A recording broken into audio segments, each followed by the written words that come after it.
Welcome back to my channel. आप लोग बहुत बहुत स्वागत है मेरे चैनल में। तो आज का जो वीडियो होने वाला है जिसमें मैं बताने वाला हूँ आज ईपीएफओ और हमारे पेंशनर भाइयों के लिए एक जो सुविधाजनक अपडेट है वो निकल करके आ रहा है, वो उसके बारे में बता उसका प्रेस रिलीज कर दिया गया है।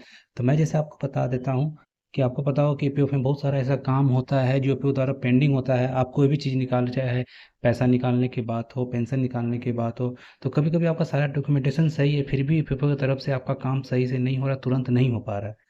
तो उसके लिए हम लोग आखिर शिकायत कहाँ करते थे? तो आपको पता होगा हम लोग ईपीएफओ से रिलेटेड या फिर ईएसआईसी से रिलेटेड कोई भी शिकायत हो, उसकी शिकायत को दर्ज करने के लिए एक गवर्नमेंट ने एक ऑफिशियल वेबसाइट बनाया है जिसे हम पीजी पीजी पोर्टल पर जाकर इसको अप्लाई करते थे, जिसे डिपार्टमेंट ऑफ एडमिनिस्ट्रेशन और रिफॉर्म एंड पब्लिक एडमिनिस्ट्रेशन का प्रशासनिक सुधार एवं लोक शिकायत विभाग जिसे कहते हैं हम लोग, उस पर जाकर के आप शिकायत कर सकते थे, करते थे। और इस पे हम कम से कम समय में इस पे हमको हमारा जो प्रॉब्लम था उसको निवारण कर दिया था। इसका एक टाइमलाइन था, आपको पता होगा कि आप जब भी इस पे शिकायत दर्ज करते थे तो अप्रोक्स 30 डेज इसका टाइम रखा गया था। 30 दिन के अंदर आपका जो भी शिकायत होगा उसका निवारण उस डिपार्टमेंट द्वारा कर लिया जाएगा। तो अब क्या हो गया, अब इस डिपार्टमेंट का जो आपका शिकायत आप दर्ज करते थे, इसका जो टाइमलाइन है, टैगलाइन है, इसको अब चेंज कर दिया गया है। तो वो टाइमलाइन क्या है, वो 30 दिन से क्या किया गया है, उसके बारे में अब हम बात करेंगे। तो चलिए मैं आपको उस प्रेस रिलीज पर लेकर चलता हूँ जो गवर्नमेंट की तरफ से जारी किया गया है। उसमें बताया गया है कि कब कितना 30 दिन से कितना किया गया है और क्या प्रोसेस और क्या नया अपडेट निकल के आया है। तो चलिए वीडियो में बने रहिए और चलिए हम चलते हैं अपने नए प्रेस रिलीज पर।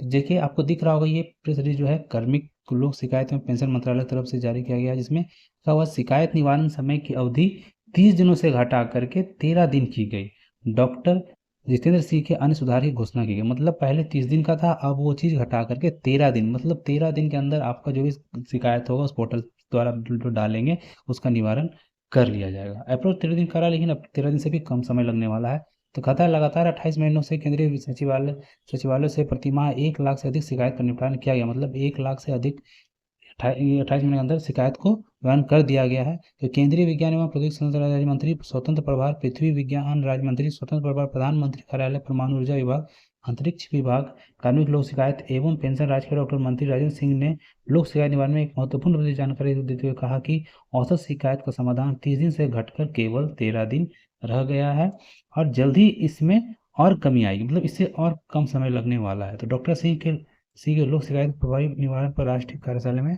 वर्चुअल रूप से हिस्सा लेते हुए इस उपलब्धि में प्रधानमंत्री श्री नरेंद्र मोदी के नेतृत्व में उचित और नागरिक केंद्रीय में प्रति सरकार की प्रतिबद्धता का प्रमाण बताया।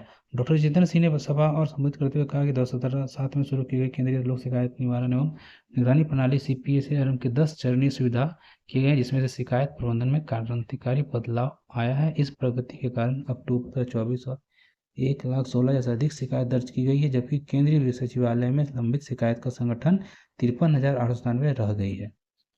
आपको समझ में आ रहा है कि अब ये जो इसमें इस पोर्टल पर अगर आप शिकायत डालें तो इसका कितना जल्दी इसका बेनिफिट मिल रहा है, कम से कम समय काम हो जा रहा था। ठीक है, तो अब इसका जो टाइमलाइन जो आपको 30 दिन का उसको घटा करके कर दिया गया है 13 दिन। तो हमारे सभी ईपीएफओ भाइयों और पेंशनर भाइयों, आप लोगों के लिए एक बहुत ही अच्छा सुविधा निकल के आ रहा है। तो अगर आपको लगता है कि आप इसका शिकायत जो मैं जो बात कर रहा हूँ department of administration and reform प्रशासनिक सुधार एवं लोक शिकायत विभाग के बारे में, आपको इसमें अप्लाई करना नहीं आता है तो इसके लिए मैं एक सेपरेट वीडियो मैं बनाऊंगा। तो आज के लिए बस इतना ही, फिर मिलता हूँ कुछ नए वीडियो के साथ, तब तक के लिए गुड बाय।